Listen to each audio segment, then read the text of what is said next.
we move on to our next discussion. Continuous learning and evolution is key to sustenance, growth, and impact.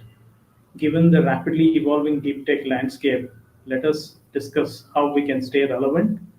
And I invite Anuj Gupta, founder and CEO at Gradient Advisors, a major thought leader in AI. He owns the AI function end to end, right from vision, strategy, roadmap, technical modeling, execution, productization, GTM sales, and setting up a world class team as well. Along with him, Tanuj Bhojwani, who heads People+AI and is a board member at Digital Public Good Alliance. Welcome, Tanuj. And to moderate the discussion, I invite Srikanth. Over to you, Srikanth. Yeah, thank you, Avinash. So, welcome aboard, Anuj and Tanuj. Very exciting discussion and an exciting time because this is literally the last session of our 3-day summit, Nasscom Future Forge. Just to bring you up to speed for the listeners, this was a 3-day summit, and on day one, we talked about research and collaboration and how to actually generate both deep research as well as research applications. Day two, we moved into specific products and what kind of markets exist for those products, and we had a lot of entrepreneurs come and talk about it. Day three, we panned out and we started looking at, hey, what does this ecosystem look like if we are to build a deep tech Quotient from India? So research products ecosystem, but this session is probably the most critical because we're going to talk about one component, which is the most critical part in an ecosystem, that is people. So I have Tanuj and Anuj. Tanuj heads People+AI initiatives and is also the author of the book, The Art of Bitfulness, which he co-authored with Nandan Nilekani. And Anuj is the CEO of Gradient Advisors, and he authored a book called Practical NLP, which is published by O'Reilly. So Tanuj and Anuj, let's a quick lay of the land question, right? So there is a lot of FOMO about deep tech. November 30, 2022, less than a year. It's not been a year too. It was a black swan event. ChatGPT 3.5 launched, and the world just changed, right? And clearly, the obvious, aside from consumers, the obvious companies that benefited are the whole FANG companies, and new companies came up, OpenAI. So it's very clear that companies which are into deep tech are deeply impacted by this. But for anyone else who's not in these high-tech AI-based companies, is this FOMO that they're feeling, hey, there's something happening in AI, there is something I'm missing out? Is this FOMO, is it really justified? Or do you think it's a passing fad for them and then say, hey, just chill out, what's going to happen? Tanuj, what do you think? I don't think it's a passing fad. I mean, first of all, if it's a fad that's been going on for many decades, and every year we get hopeful about what AI can do, and then a little bit tempering of reality and expectations come in. However, this time is different, right? And we are seeing this now in the last year, like you said, just a year ago. What has happened is that we've managed to create an interface where you can give language as the input. So this is an IT conference in Nasscom, everybody knows this. We managed to make language the interface of interacting with computers. So you talk or you type in chat, and on the other end comes out answers, of course, of a very complex human reasoning. That's what we see on ChatGPT. But one of the most powerful things we are seeing is on the other end comes out code. Code may not be good enough for you to copy paste and simply use. Instead of you looking up Stack Overflow, now ChatGPT is looking up Stack Overflow in some sense. But it is very powerful. In the most recent paper we saw where NVIDIA, Anima Anand Kumar and Jim Fang, they co-authored this paper where they showed that they used LLMs to write reward functions for classical RL, reinforcement learning algorithms, to train robots on dexterous tasks, right? Like spinning a pen with your fingers kind of task. That was considered extremely difficult, extremely impossible, right? So the number of benchmarks that we are crossing of what computers can do, not by explicitly coding, but by having AI do it for us, I think we're seeing an acceleration of an acceleration, right? Like I said, second order effect. And therefore, I want to say this time is real. It will affect you in one way or the other, because the delivery mechanism, unlike a VR glasses or whatever, is not that somebody has to buy a new computer. Yes, maybe some GPU, some compute increase somewhere, But essentially, everything you need to run AI application, they already exists. You already have data stores, you already have computers, you already have the internet, and people are already using them. So it'll just blow up from here is my opinion. But I'll ask Anuj to comment. I think you're on mute, Anuj. Anuj, I think you're on mute.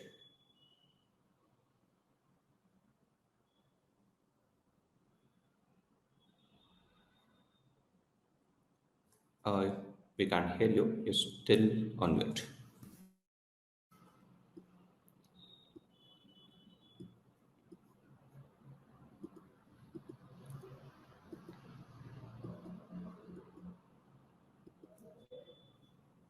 Oh, okay, we lost Anuj. Okay. Yeah, I Okay, think, but yeah. yeah. To build on that, I think if you to sort of think about where it's going, right?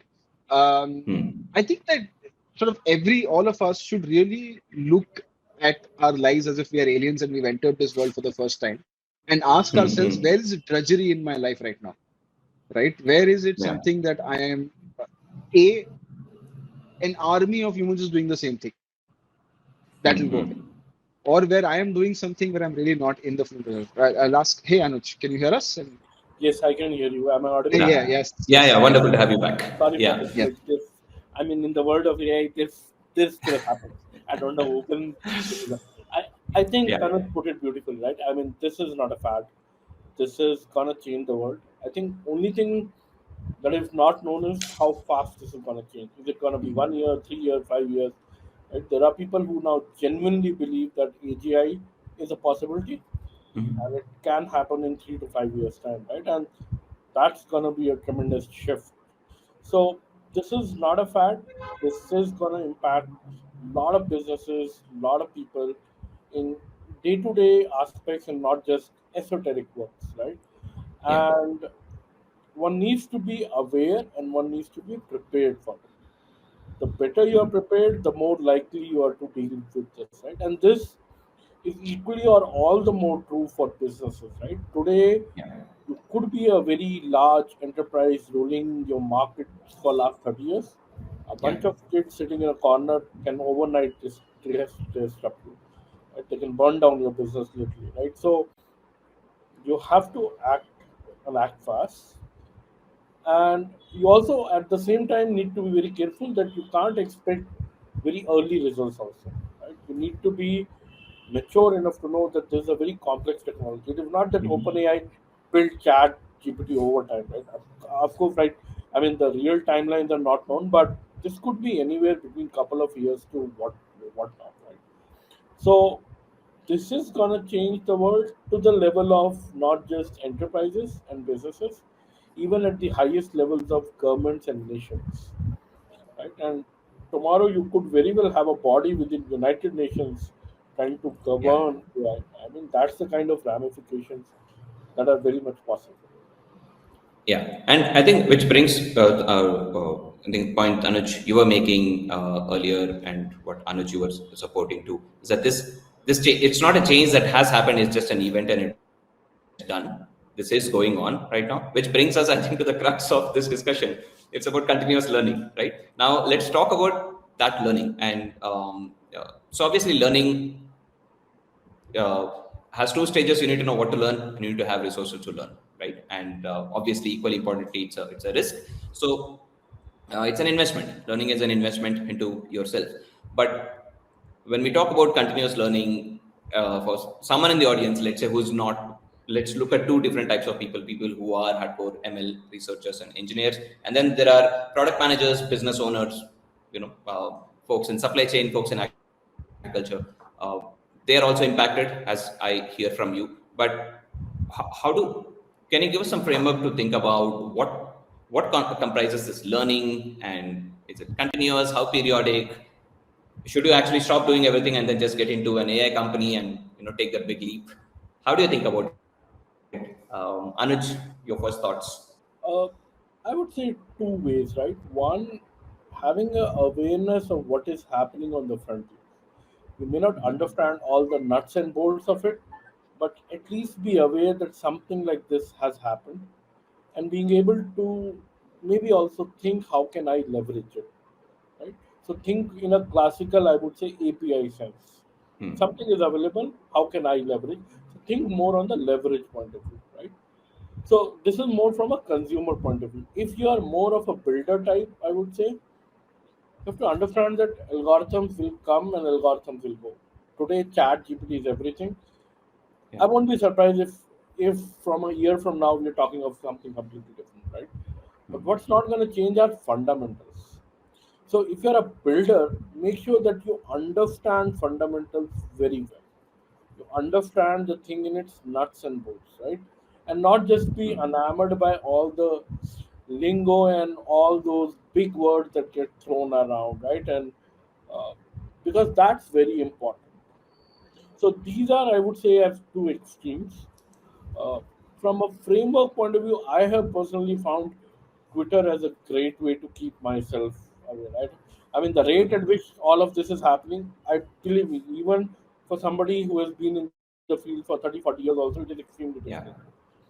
At least the Understood. framework that I have used is I have curated my Twitter extremely carefully over many years.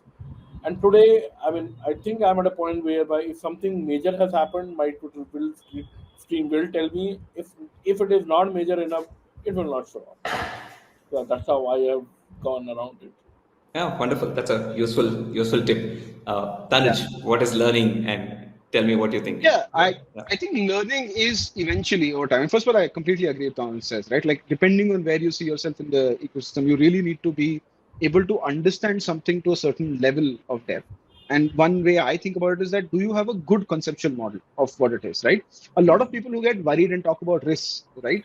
Also think of AGI as a anthropic kind of being and it's like a god and therefore it will be I need to regulate AI as if it's, Yeah, we a have the movies to Godzilla. blame for it. Yeah, yeah. Yeah. As if it's Godzilla who will sit down with you, but Godzilla like, but also will sit down with you at a negotiation table and you tell it, oh, you will not do this and will not do it, right? So we have these weird conceptual models about this technology, and I love what Anuj was saying. So to building on that, right? If you're a product, this thing GPT is a great black box that for some questions breaks it down and carefully gives me selected answers, right? Like it reasons for me. If you are a somebody who's trying to do this reliably for business and some especially on something like critical like healthcare or agriculture or whatever, then you should know, boss, this is a a generative pre-trained auto-regressive language model, right? Like all it does is predicts the next token, right? So you need to understand what it must have seen to predict the next token to say this and not something else. And unless you understand at that level of nuts and bolts, like Anuj was saying, you will assign to it some features or qualities or properties that doesn't have, and that will lead to you and your customers and your business probably being at risk of like failure, that you're like, but why did it not work? So build that conceptual model, and the only way to build that conceptual model is to get your hands dirty. And the good part about AI is whether you are just sort of interacting on a chatbot to all the way to go fix the code, because so much of it is open source. Yeah. Train it yourself, fine tune it yourself, do something yourself. It's available at every level of degree you can get involved, and you can move from one to the next very easy. Interesting. So just to quickly, I have three quick takeaways from what you both said, right? One, I think the reason this is such a significant event which has changed everything is because language, this has become language as an interface, right? And the way to survive at a philosophical level is to change your conceptual model and your understanding of the fundamentals of what's going to run what we call as AGI, right? And, and most importantly, in to support continuous learning, this change is going on. It's not done. It's continuing to happen, right? So we have a couple of minutes. So let's do this, right? Obviously, let's take the whole FANG, NVIDIA, all of them out of the equation. Can you, from your specific vantage point, Tanuj, you're at the forefront of people and AI in people plus AI, and Anuj, you have a lot of students who have read your book and actually created applications based on their learnings. So, what are the fields or sectors that you think, like agriculture, healthcare? Do you think one is more likely to experience this kind of rapid and radical change, and or do you think it's too unpredictable right now to make a statement on it? Anuj, from your vantage point, what do you see? Do you see any specific fields that are more poised to experience this? No, I believe every possible field, every possible vertical, right, will undergo a Okay. massive transformation, right?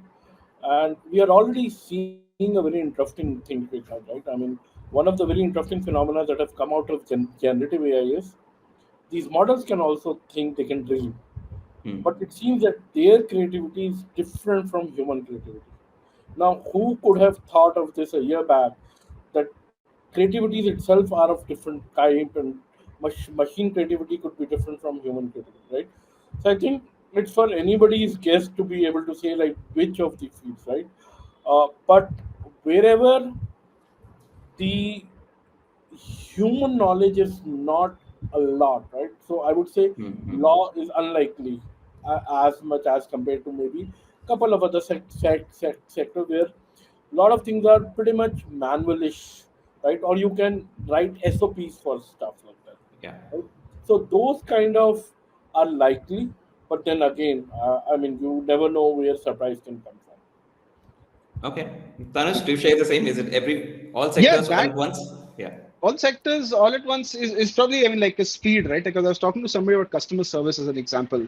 And while you think, oh man, heard the best speech synthesizers, I've heard accents, they're conversing, lag can be brought down with a local model, right? So sub millisecond lag, and I mean, sub 500 millisecond lag, you can get down to.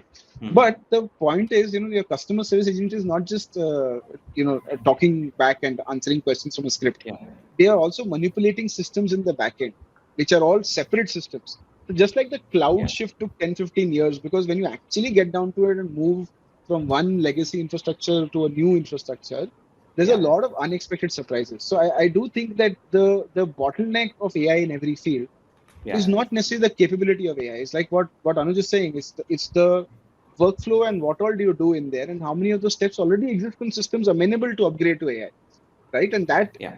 if you can crack that, you can actually crack billions of dollars, because every industry will go through that change. But if you know how to rewrite the system, sometimes Yeah. upgrading is a thing, sometimes starting from scratch. So if you can figure that out and figure out which one to do, you probably are the next whatever Elon Musk right there. Wonderful. So just to summarize, right? I think given that almost every single industry that because both of you are pretty unanimously vocal on all sectors are going to be disrupted, and I think a simple way to look at it could be that all sectors have been built by humans with human intelligence, and now since we're augmenting human intelligence with AI, so it's only natural that pretty much any sector that has been built by a human gets disrupted, which is quite a bit of an interesting insight. Thank you for sharing. I think we are out of time. So thank you so much, Anuj, and thank you so much, Tanuj, for joining us today.